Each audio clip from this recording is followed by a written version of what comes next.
at every intersection to remind the rest of the civilized world. Mr. Mallard? Actually, Dr. Mallard. Well, former doctor. Sergeant Gibbs, former trunk. I owe you a drink. NCIS fans on the edge. Will Ellie Bishop make a comeback?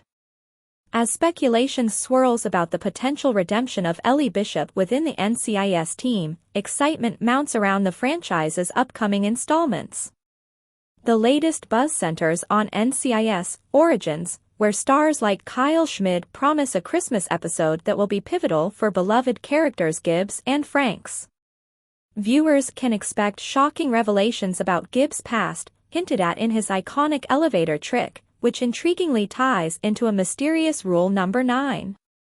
Amid these developments, the franchise's veterans, including Mark Harmon, are weighing in on whether they would return, adding to the intrigue. With MIPCOM 2024 addressing the financial landscape and NCIS firmly in the spotlight, the future looks bright yet uncertain for fans eager to see how these storylines will unfold.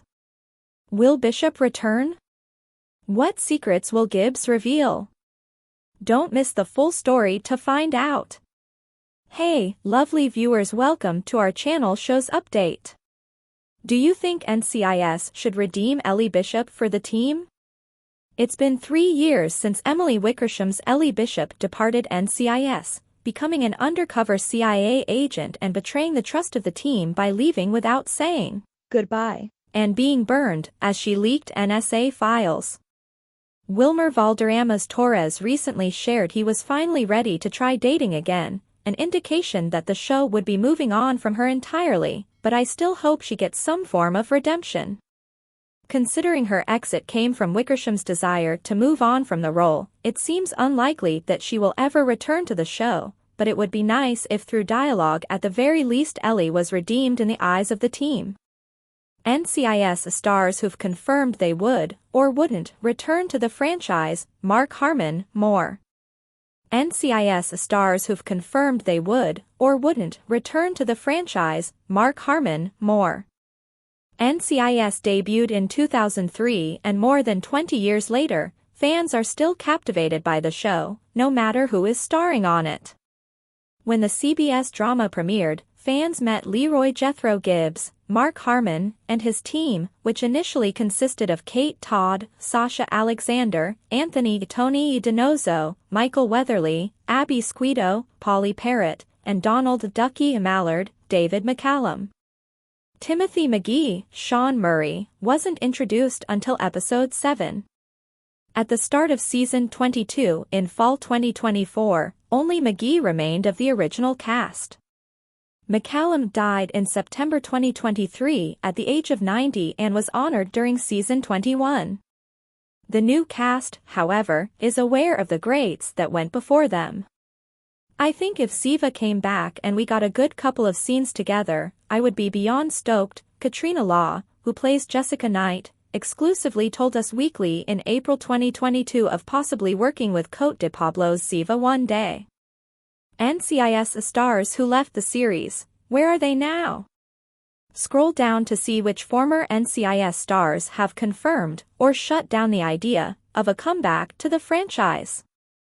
Gibbs and Franks have more bonding to do in the NCIS Origins. Although fans have seen and will see more of the dark part of Gibbs, Austin Stoll, past in NCIS Origins, there will also be a bit of bonding between characters, particularly between the NIS newcomer and his boss Franks, Kyle Schmid. While reviewing the most recent episode, All's Not Lost, for TV Insider, the series bosses David J. North and Gina Lucida Monreal commented on Gibbs and Franks building their relationship, which is a huge deal for the duo and, in the long run, viewers will understand their bond better. According to co-showrunner North. For Gibbs, he has these agents who know what he's gone through around him, this new team, this kind of found family, and it's going to take time. But certainly that was a big step, is just him putting himself out there and showing up for a dinner with Franks. And it's a big step for Franks as well, letting Gibbs into his personal life. I think, too, in just seeing where our past story is going, when we see these flashbacks, well, start to understand better the birth of their bond and the complications. And so I think these moments that we're getting, of them bonding along the way, will have a deeper meaning deeper as we move forward as well. Fans will learn a lot about Mary Jo in NCIS Origins. In addition to Gibbs and Frank's connection, NCIS Origins Season 1, Episode 4 also showed a heartfelt moment between Gibbs and Mary Jo, Tyla Abercrombie, another important character that viewers will learn more about in upcoming episodes, as well as her relationship with Franks. North explains. We will get follow-up on that a little bit later on in the season, and we will learn a whole lot more about Mary Jo and how she really is the backbone of that office. One of our favorite relationships to write is the relationship between Mary Jo and Franks, and just the utmost respect that Franks has for her and the trust. Furthermore, as NCIS Origins progresses, the showrunners tease more Easter eggs along the way. There will also be more Gibbs flashbacks leading to getting to NIS, according to North, who also hinted that fans will learn things about the character that would completely interest them. The showrunner added that there will be other younger versions of characters with whom fans are familiar, and that Sandman, from the series premiere, will return. NCIS Origins, Kyle Schmid says Christmas episode is pivotal for Franks and Gibbs. Going into NCIS Origins, we knew about Gibbs, Austin Stoll, and Franks, Kyle Schmid, long history. We've gotten a taste of it just over the first 4 episodes of the NCIS prequel. But in the show's upcoming Christmas episode, airing on December 16th, we'll get even more of it. In Blue Bayou, as Gibbs prepares for his first Christmas without his wife and daughter, flashbacks reveal the unlikely journey that led to his first day on the job as a special agent at NIS Camp Pendleton office, working with Mike Franks and Lala, Mariel Molino. Gibbs, jibbers, I love him. He makes more trouble for me than I'd like, but I think the best part about the relationship as it grows is the fact that we kind of know where it ends up, but we potentially have 10 years of geography to navigate that gets us from A to B. NCIS Origins, Kyle Schmid says Christmas episode is pivotal for Franks and Gibbs. Going into NCIS Origins, we knew about Gibbs, Austin Stoll, and Franks, Kyle Schmid, long history. We've gotten a taste of it just over the first 4 episodes of the NCIS prequel. But in the show's upcoming Christmas episode, airing on December 16th, we'll get even more of it. In Blue Bayou, as Gibbs prepares for his first Christmas without his wife and daughter, flashbacks reveal the unlikely journey that led to his first day on the job as a special agent at NIS Camp Pendleton office, working with Mike Franks and Lala, Mariel Molino.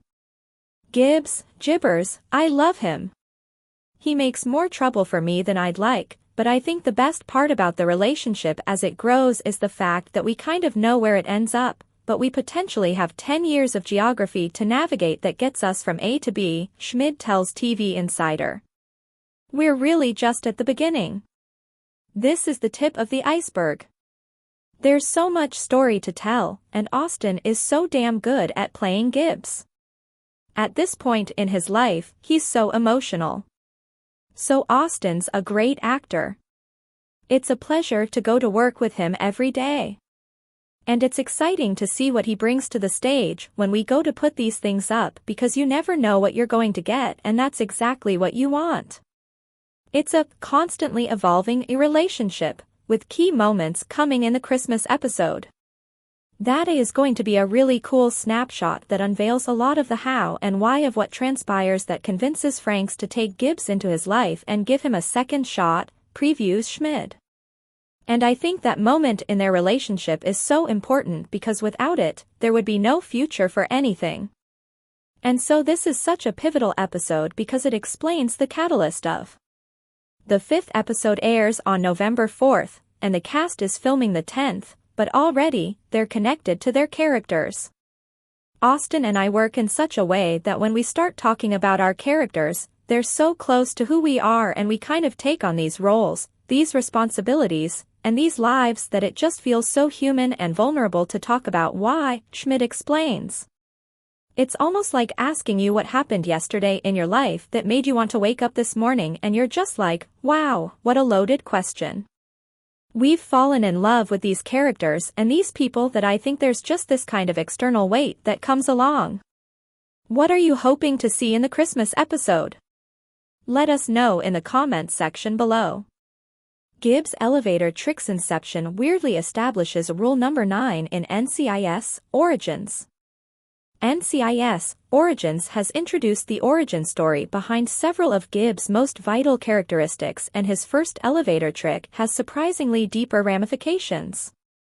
In NCIS, Mark Harmon's Gibbs already has a strong personal history that has shaped his ever-growing list of rules, but in NCIS Origins, these rules unfold as the episodes occur in real time. One of Gibbs' most important rules actually has its start in Gibbs' first elevator trick in NCIS Origins Episode 3. Throughout NCIS, Gibbs often used his trick of stopping the elevator in between floors as a way to get more information out of his fellow traveler. The first instance of this in NCIS Origins occurs early on in the NCIS spin-off. Gibbs is known for breaking the rules, and his appearances in NCIS Origins only emphasize this characteristic.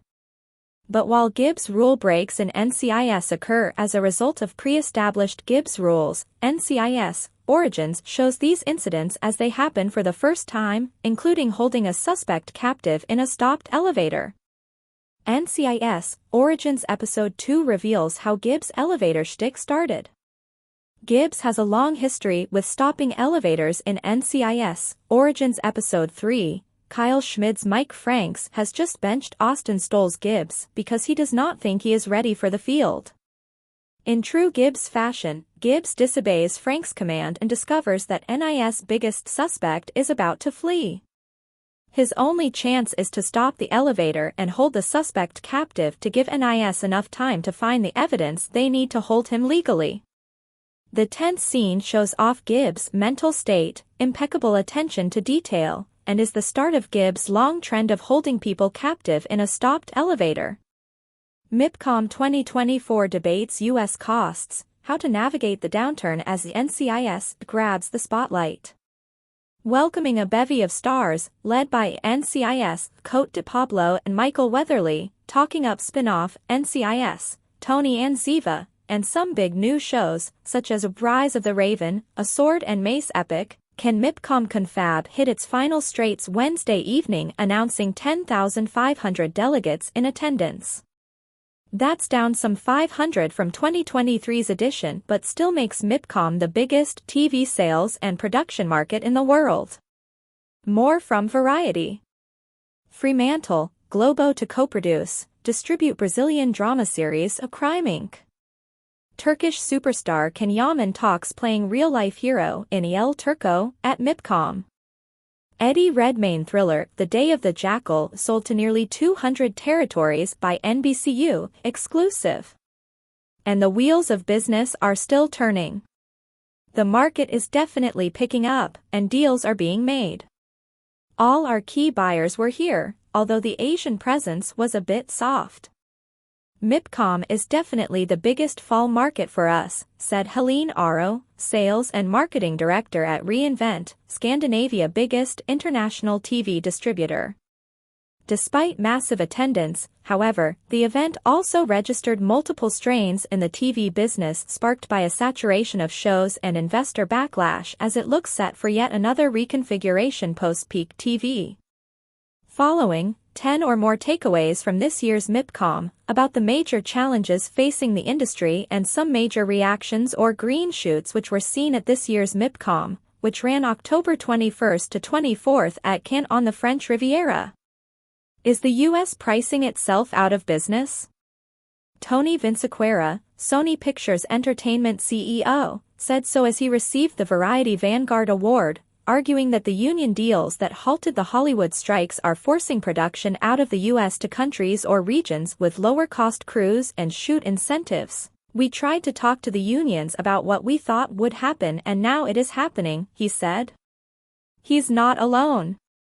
Runaway Productions stepped up as major European countries introduced tax rebates for foreign shoots, France from 2009, Spain from 2015. New union contracts have accelerated that trend, agreed Guy Bisson at Ampere Analysis. The broadcastification of streaming. It is absolutely no coincidence or serendipity that Paramount Global Content Distribution used MIPCOM to present the new spin-off from NCIS, as of 2022, the third longest-running primetime scripted franchise still on air in the U.S. Without advertising, streaming income will grow 27% between year-end of this year and 2029. With advertising it will grow by 46%, Ampere Analysis Guy Bisson forecast in his MIPCOM wrap on Thursday. Advertising now is becoming central to the market story, and that is impacting content demand as well, with long-running crime or medical procedurals coming back in fashion because they keep people coming back week after week, Bisson told Variety at MIPCOM. One thing's to sell, another is to sell well. The wheels of business are still turning. NBCU announced it had sold Eddie Redmayne thriller, The Day of the Jackal, to nearly 200 territories, Fremantle A Night Sleeper, to 148. The question, regarding many other sales, is at what price? This year's MIPCOM, as markets before, was replete with horror stories of producers who have gone into production expecting platforms or established broadcasters to pay such an amount customary during the peak TV bubble, only to see these players now offering a minute fraction of that sum. Apart from on hot tickets, buying prices are very often falling short of distributors' original estimates. Costs bedevil production.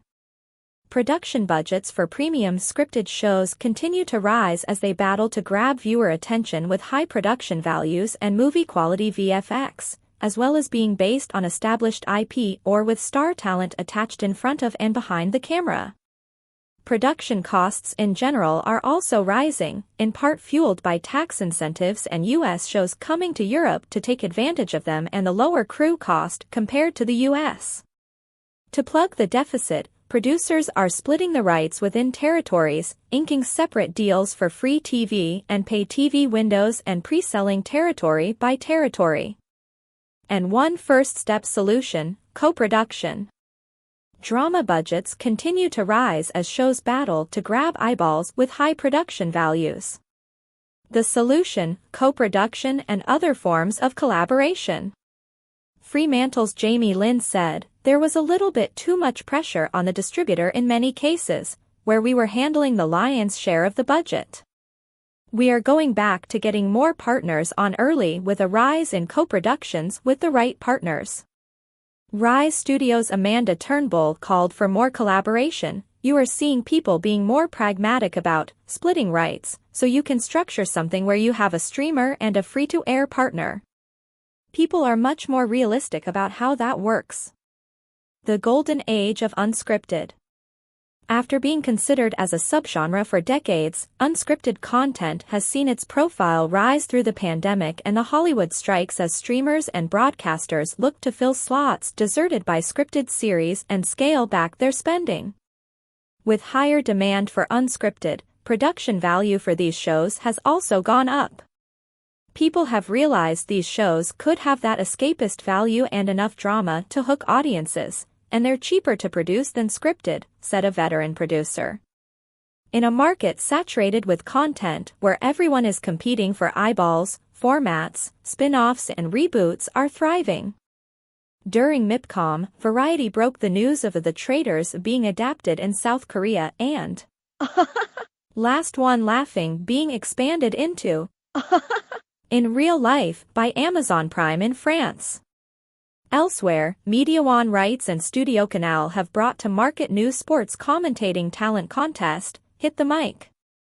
A new voice for sports, an early venture by Studio Canal into unscripted. Book-to-screen surge. While the route from book to screen is a well-trodden one, in recent years, the demand for literary IP has reached a fever pitch. Some of the biggest, buzziest scripted shows currently on TV began life on the pages of a novel, including Slow Horses, Shogun, A Perfect Couple, Fool Me Once, A Good Girl's Guide to Murder, Presumed Innocent, and Alfonso Cuarón's Disclaimer, to name just a few, and fierce bidding wars are now erupting over books sometimes a year before they're published, or even finished. In the last couple of weeks, Liane Moriarty's latest, Here One Day, was snapped up by fifth season, with Nicole Kidman again attached to star, and Netflix has just commissioned another adaptation of A Pride and Prejudice. Meanwhile, Disney Plus launched Rivals to rapturous reviews. Could a Jilly Cooper multiverse be incoming? Navigating the downturn, lighter procedurals. Crime, in fact, was the order of the day at MIPCOM. Or so sellers hoped. Of the 18 scripted series put forward by many of the biggest players outside the US, 8 were procedurals. But their tenor has changed. The Crow Girl might see a female Bristol police detective on the trail of a serial killer who dumps corpses in public thoroughfares, but part of her drama is her family, a hapless artist husband and comic home to just cold pizza at night. As crime adopts a lighter tone in global screens, Recipes for Love and Murder, foodie Tanny Maria mixes criminal investigation and cooking. In her Sherlock and Daughter, Sherlock confronts Moriarty with the aid of unexpected offspring.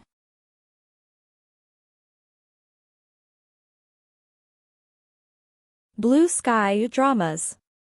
Seeking to hook far broader audiences, murder mystery dramas are heading south. Tom and Lola blends the procedural crime genre with compelling feel-good family elements, tapping into the current market demand for light crime narratives that offer a mix of humor and mystery, said Media One writes of one of its biggest new MIPCOM plays. It's also set in Aix-en-Provence, southern France. Equally, cop show Weiss and Morales, backed by public broadcasters ZDF in Germany and RTVE in Spain, offers not just blue sky but blue water, set in the stunning Canary Islands, with an aquamarine Atlantic Ocean consistently and attractively forefront in a promo. Top-tier scripted content is still in demand. Peak TV may be waning as streamers and TV channels have scaled down their spending, but top-tier scripted content is still in demand. All3 Media's CEO Jane Turton said during her fireside conversation with Variety's co-editor-in-chief Cynthia Littleton that the company, which is best known for The Traitors, was looking to ramp up their output in scripted, even if she admitted that it was highly competitive and challenging because audiences have become more sophisticated.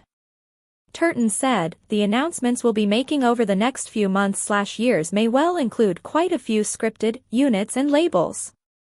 Big European groups such as Media One and Studio Canal are also investing in tentpole English-language series. Media One fully financed The Count of Monte Cristo, directed by Billy August, while Studio Canal launched a label dedicated to big-budget shows such as Paris Has Fallen, which was just bought by Hulu, and they're looking to produce these kinds of ambitious shows more consistently going forward.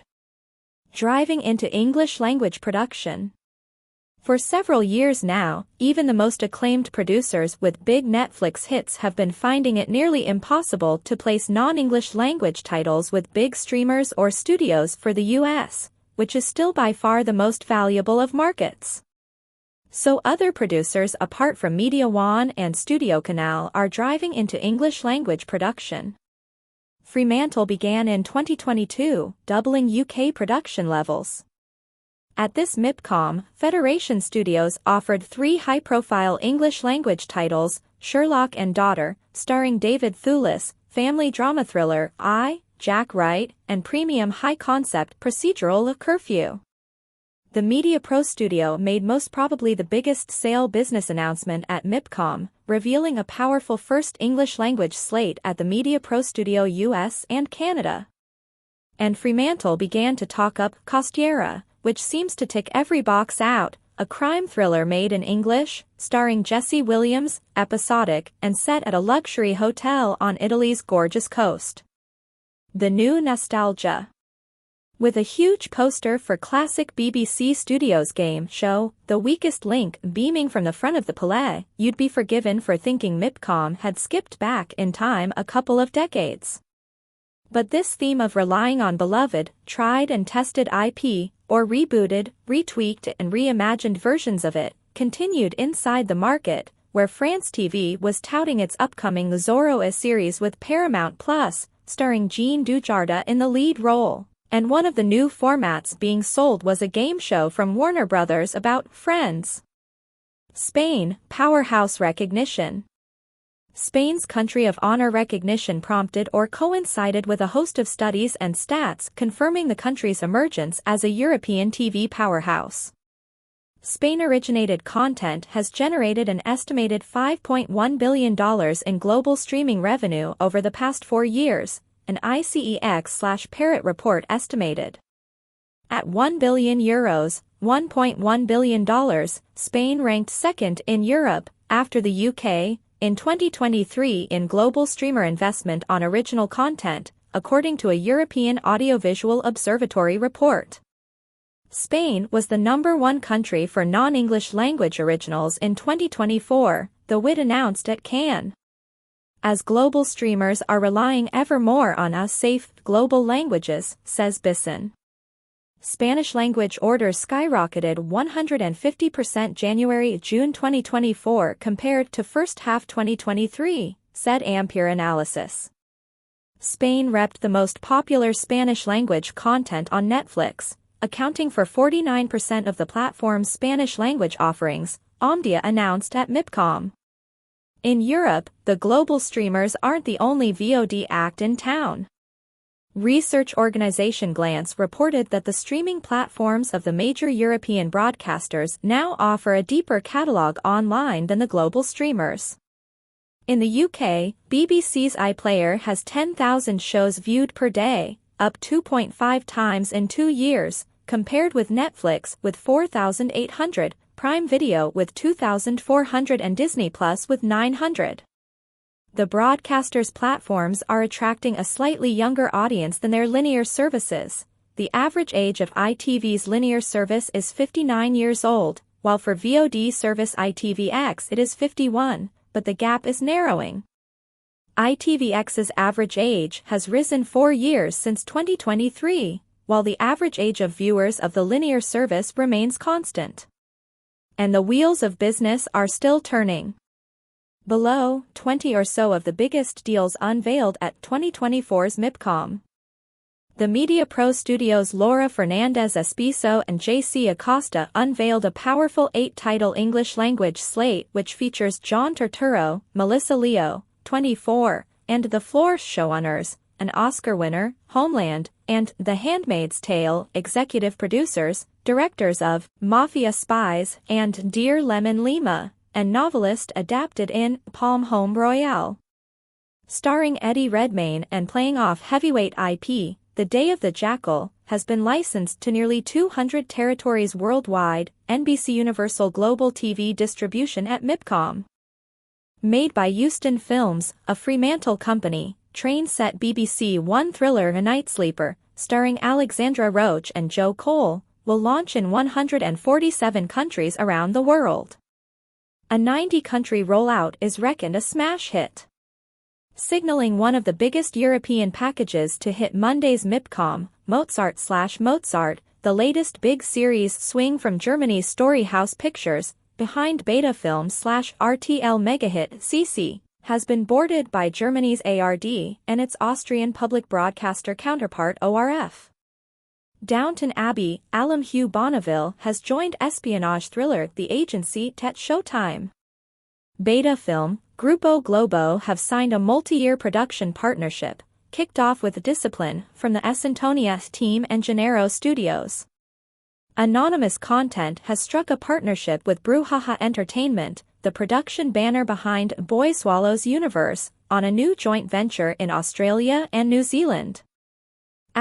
Leonine's Odeon Fiction, Patrick Nebout's new drama Nation will co-produce English-language industry spoof and murder mystery, The Studio. Paramount Global has signed a multi-year volume deal with Qatar-based powerhouse beIN Media Group.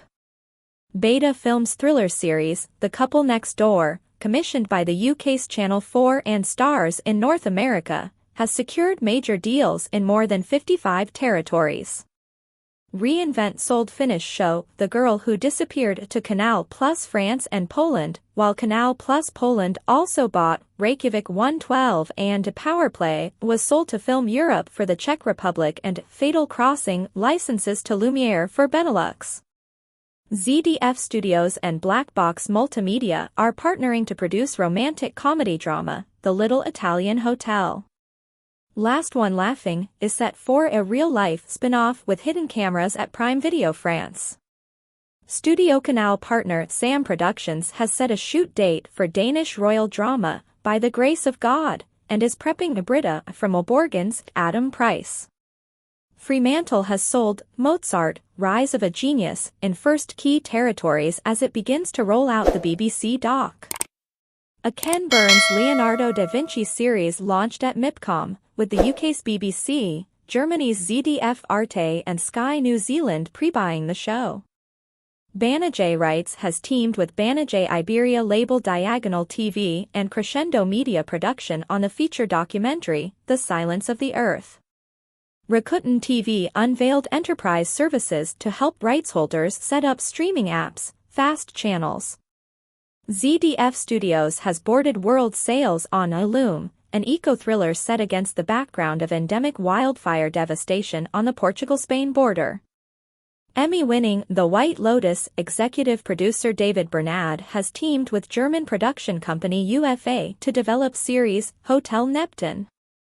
Taupo Studios, founded by The Voice and Big Brother creator John de Mol, has launched Trivial Pursuit, a quiz show format based on the Hasbro trivia game. Meanwhile, a TV show based on the Mattel game Pictionary was acquired by UK broadcaster ITV. NCIS Origins will shock fans with revelations from Gibbs' past.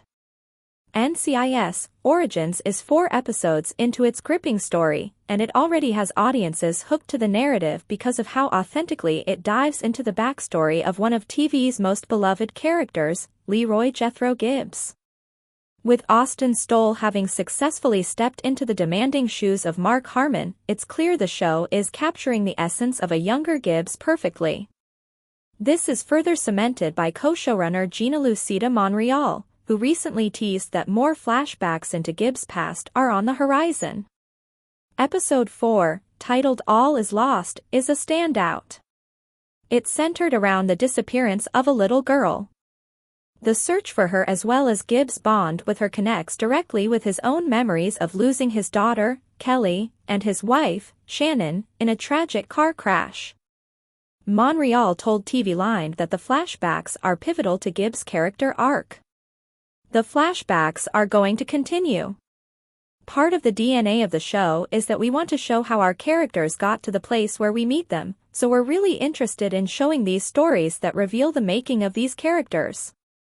We know the tentpoles from OG show that are in Gibbs' past, but I think we've packed some pretty good surprises as to how we get from one tentpole to the next. NCIS Origins will capture major moments from Gibbs' past. Monreal's revelations suggest that the show is not going to walk on tiptoes, but instead, bury deep into Gibbs' conscience and give viewers a front-row seat to his transformation. Leroy Jethro Gibbs has always been the brightest star of the NCIS franchise, and it wasn't a surprise that his past was shrouded in moments that shaped his current stoic demeanor and relentless pursuit of justice. While the original series touched on a bunch of key incidents from his life, the spin-off makes him more three-dimensional and relatable. 10 NCIS cast members who lasted the longest, ranked. From original characters to later additions, these are the NCIS cast members who know what it means to go the distance. The episode's flashback takes Gibbs back to 1991 when he was just finishing up his Desert Storm tour in Kuwait, when he heard the news, and his reaction to it was jarring and immediate. He is seen aimlessly drifting across the base, while it was under attack, with enemy missiles landing over and around him, sending him into a state of comatose. This exploration of Gibbs' past not only enriches his character but also provides more context to his leadership style with the NCIS team and all the decisions he makes and the values he upholds. Even for new viewers, NCIS Origins is phenomenal as a standalone entry point into the franchise as it offers a fresh narrative that may be connected to the original series lore but is, and dare we say it, more intriguing and all-consuming. NCIS Naval Criminal Investigative Service, focuses on the sometimes complex and always amusing dynamics of a team forced to work together in high-stress situations. Special Agent Alden Parker, a quirky former FBI agent who solves his cases with calm professionalism and sharp, sarcastic charm, leads the NCIS team. Thanks for watching this videos. Please hit the subscribe button and give this video a thumbs up.